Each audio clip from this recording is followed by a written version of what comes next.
Okay. All right, we are WT USAT Data and Facts. I'm Stephanie. This is Dawn, and there's a lot of stuff going on in the Taekwondo community. I said community.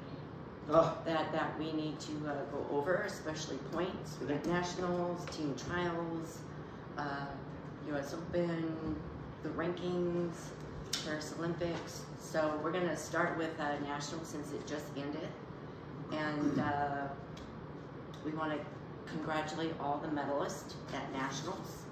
The attendance was up. Why don't you talk about the statistics for the attendance? Sure. This is a very good sign. Yeah.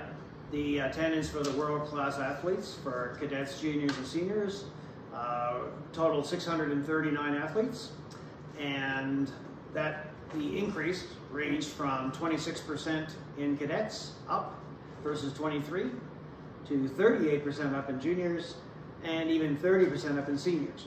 So they're up over 23, which of course is near the bottom, and overall 2024 is about 2/3 of the attendance level of what it was back in the mid-teens, 2014 to 2017. So that's good news. It's a good trend. That's very good, because it's been going down since. I mean, we're trying to get more people involved with Taekwondo, watch it, be involved with it, and it's just been going, ooh, especially after the pandemic. It just bottled. But now this is the first time we've seen in what, last, how many years did you say, that it's actually gone up? Well, it's 2 years in a row going up, and we're off the bottom at 22. Yeah. After the pandemic. Yes. And we're still not back to where we should be from the mid-teens, the 2000 teens. Yes. So that's a good sign. Speaking of watching, because that's an important part for yeah, fans. it was USAT really needs to get their poop together, because it's like for live streaming on YouTube, they do a great job, getting it set up so at least you can like turn it on, and they've got the rings labeled and everything, but you don't know what the hell you're watching. You don't know what match number they're watching. Third world countries have the little bottom right screen. They have the image that shows the match number, the names of the athletes, what category they're in, are they male, female, what weight class, and like for nationals, what state they're from. Or like at US Open, they didn't have that either. You didn't know what country or what ring, and then you got givens moving stuff around trying to keep the tournaments going. So you can't find anything. Like Hannah Keck was supposed to be on ring 5 for nationals. And so we're looking, because she's part of the academy. There's only 2 academy athletes there at nationals. Yeah, her and Melina Daniel. Right. So I wanted to watch them, and I couldn't. I had to find out later that they moved Hannah to ring 7. So finally got to watch that fight with Naomi Alade, which was a great fight. Yeah, that was a nail biter. It was super tight. Yeah. It was 6-5 in score for Hannah, but that doesn't matter because it's 2 out of 3 rounds. And Naomi Alade got the 1st and 3rd round. Yep, and then she went on to get the gold as well. Yeah. However, they all qualified for team trials, which we will get to. We'll talk about team trials. But anyway, so the live stream, USAT is still using the iPads. They need to update their technology. We are looking worse than third world countries that actually have better technology. We're like technology retarded for live stream. They set it up great on YouTube. You can see, but you don't know what you're seeing. So it's pointless. And we just gave up because we couldn't find any of the matches we wanted to watch. We came back and saw some on replay, and some of the rings didn't show the final match. No. That they cut it off elsewhere. So that was horrible. It's horrible to even see the score. So USAT can do better. Please update or have like up TKD do the tournaments. This is just getting ridiculous. This is 2024. Yeah. And our technology is still back in like 2012. And YouTube was showing that there was 20, 30, maybe 40 people watching. 30 people. Come on. And we were 2 of them. And there wasn't a lot of attendance as far as spectators. So I mean, other than like family, team members, and support like that, but nobody's going to the tournaments to watch, and definitely nobody's watching live because you don't know what the heck you're watching, And we try to promote it, we try to spread the word, but it's just do better, USAT, please. But The referees, I have to bring up the uniforms. Another positive. Thank you so much. They got rid of the white pants and the white shirt, and they went to black pants and red top. You look so official now. The referees, I could tell they feel better. They seem more confident. Yeah, you still got some bad calls and whatnot, but I'm just talking about the appearance and the viewership. It's a much better uniform. Thank you for doing that change. I appreciate it. I don't want to see people's junk in their white pants. Right. It's just too revealing. It's just not. It wasn't cool. It's cool now. It's very cool now. So thank you. So I think you congratulate the medalists, but just as a reminder, gold, silver, and both bronze qualify for team trials, which we're going to talk about next. We're not there yet. And one thing I want to shout out to one athlete. We watched a fair number of the matches. No, not all of them by any means. Of the seniors, but in men's minus 63, Baron Mosteller really had a great event. He started off with a super tough match that he got by and won against Melby Alvarez. I said men's 63. Oh, 63, okay. Melby Alvarez's first match was really tight, but Baron won that. And then he really dominated the rest of his fights. There was at least 3 more, I think. Kid looks really good. I think he's 18. So he's either first or second year senior. What state is he from? California. Okay. And TJ Curry's his coach. Way to go, TJ. Way to go, TJ. All right. So, California. Next year, the U.S. Nationals are in Ontario, California, which is fairly close to Los Angeles. So you might want to start planning for that. It's in July 23rd to 27th. And speaking of California, California travels well. So I'll be curious what happens next year at home. Because this year in Texas, in Fort Worth, Texas, there are 639 world-class athletes there. Fort Worth, Texas. Yeah, that's where it was this year. There's a Fort Worth in, Texas. I thought you were saying California. Texas. I thought you were saying California. I had a brain fart. It's okay. 166 Californians, world-class Californians, went to Texas. 166. That's 26% of the total. Over a quarter of people just for California. Oh, and they only get gold, silver, and bronze from their state tournament to qualify for nationals? That's not fair. And they won 34% of the gold medals.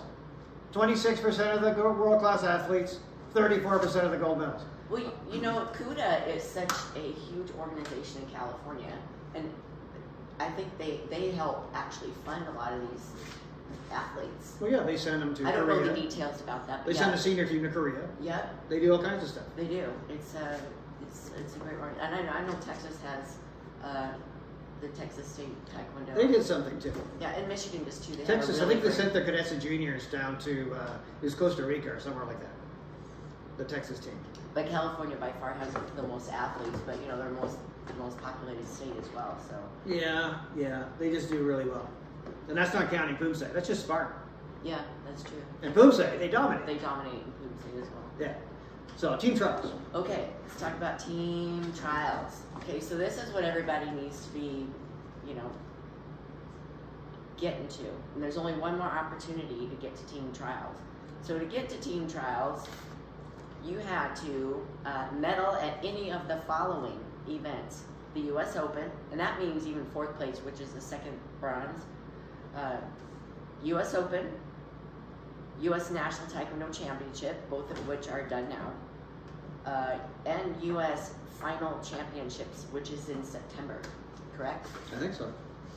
So if you didn't medal at the U.S. Open or Nationals, you need to medal at the U.S. Final Championships if you want to go to team trials. And you can't be on the national team if you don't win at team trials. So you have to go to team trials if you want to be on the national team. And you had to get to the finals, you had to attend one of the 2 regionals, the West and East Regional. Right. So if you didn't go to them, you're out of luck. Yeah. So I'm going to hold this up to the camera, and we've posted this on our site. If anybody doesn't have it, I can send it at the fan on. You just go to the USA Taekwondo website. Yeah, people contacted me privately and said they can't find it. It's in the pathways, but if anybody wants it, I can send you this. No problem. Let's see if you can see that. Okay, there you go. So 2 of the categories on that list are dominant athletes. Dominant athletes. U.S. dominant athlete, and no one is going to be one. because you had to win gold at 3 of these. US Open, oh, that's CJ. He didn't go to Nationals, so there's nobody. Nationals and the final, and CJ's not going to go to that either. And be the #1 ranked athlete in your weight class. So no one in the country, in the U.S. no one in the U.S. is going to be a domestic dominant athlete. International dominant athlete, you have to win 2 gold medals at G events throughout all of 2024. And there's at least 2 people that I know of, maybe 3. CJ might have already won 2 golds. I know that Naya Mata has won 2 golds. Naomi Aladi's won maybe 3 golds. And so you have to win 2 golds and another medal at G events. Or be ranked in the top 20 of the world rankings at the end of the year. For core yogi sparring. For sparring. Oh, so we'll get to rankings next. You just got messed up if that's what you're hoping to do. All right. Yeah, I don't know what World Taekwondo is doing, but it's like the right hand doesn't know what the left hand is doing currently. It's a poop show over there. Got the kitty on the thing. Hang on. Moment. Oh, we've got a cat. We got 2 new kittens. Playing with the tower. Yeah. The iPad is on. All right. Yeah, that's. You want this? Come over here. All right. There we go. Oh. No. Okay. No. We've covered. No. We've covered mostly of team trials, and Meet down. This is Dallas. USAT also announced where the US Open is next year in February. It's back in Reno. We love Reno. We like Reno because it's only a 4-hour drive. Yeah. We love it, and we're Nevada residents, citizens of Nevada. Woo woo. Woo woo. Okay. Now we're gonna go to rankings. Ranking. Okay, so I updated June rankings. It was June 11th last year when there were still Olympic points and the current world points. I always do them separate because they're separate rankings. And so for Olympics, we got the confirmation, which there was the rumors for over a year that they were going to go to 0, just the Olympic rankings. Yep. Olympic points. World rankings were not supposed to be affected. Now, I'm going to insert the video from the World Taekwondo meeting with the elite people. It was for coaches and referees, but this was all coaches. Yeah. And I think they were for like Olympic coaches and Olympic referees and whatnot. Right. And they specifically said that world rankings and points would not be affected. Right. World ranking will continue, normal. Yeah, will not change. No change, no.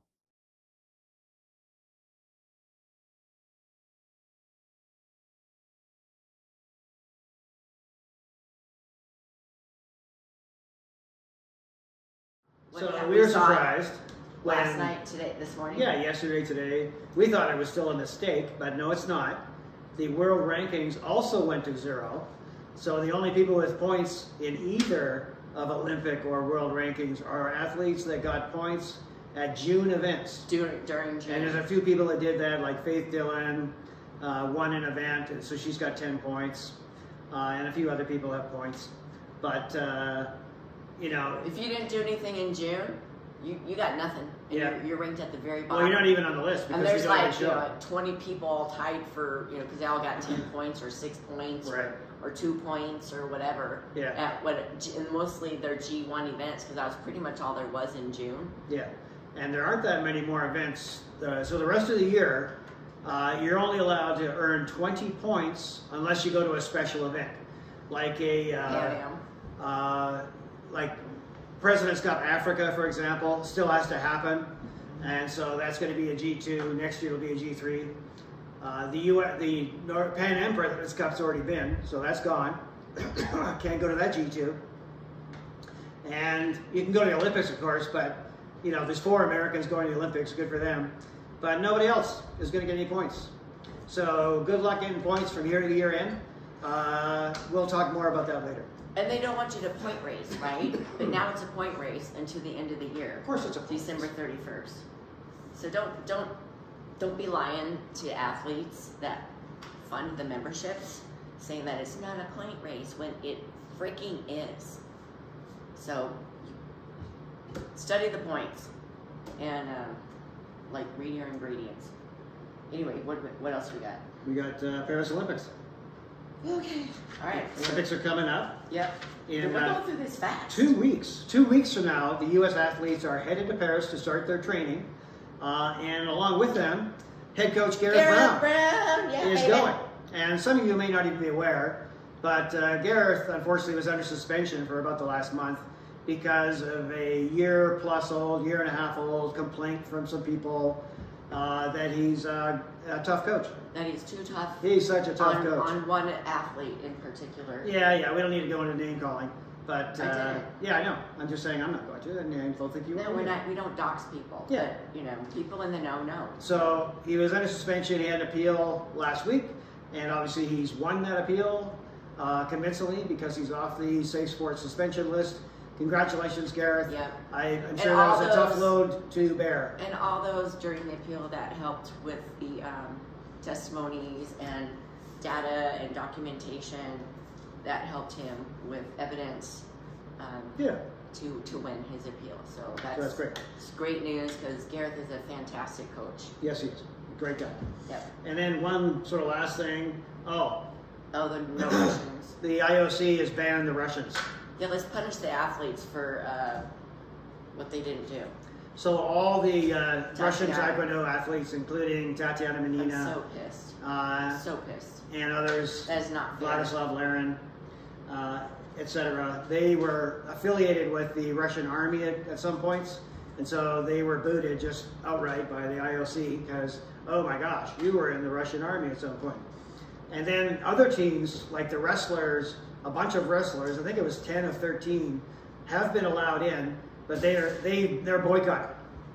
The Russian wrestlers and some other athletes, I think it was judo too, are boycotting the Paris Olympics because of all the bullshit from the International Olympic Committee.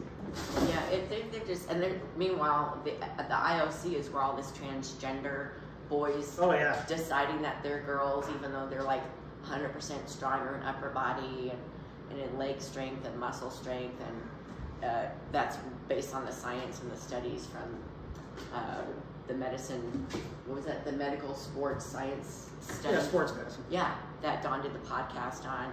They're still allowing the transgender. There's no girls that fight in boys sports. It's only one way. Yeah. So the only saving grace for the IOC is still allowing this. For some of the events at the Olympics this year is that some of the sports bodies have actually just outright banned the transgender types. That includes track and field, which is called World Athletics, and also all swimming events, swimming, diving, synchronized swimming. Aquatics. World Aquatics banned them. But not World Taekwondo. But not World Taekwondo. So who knows what's going to happen in Taekwondo, but there's no Russians and genders are in question. Yeah, I think that's all we got. That's all we got. All right. Cheers, everybody. Yep. Happy Tuesday.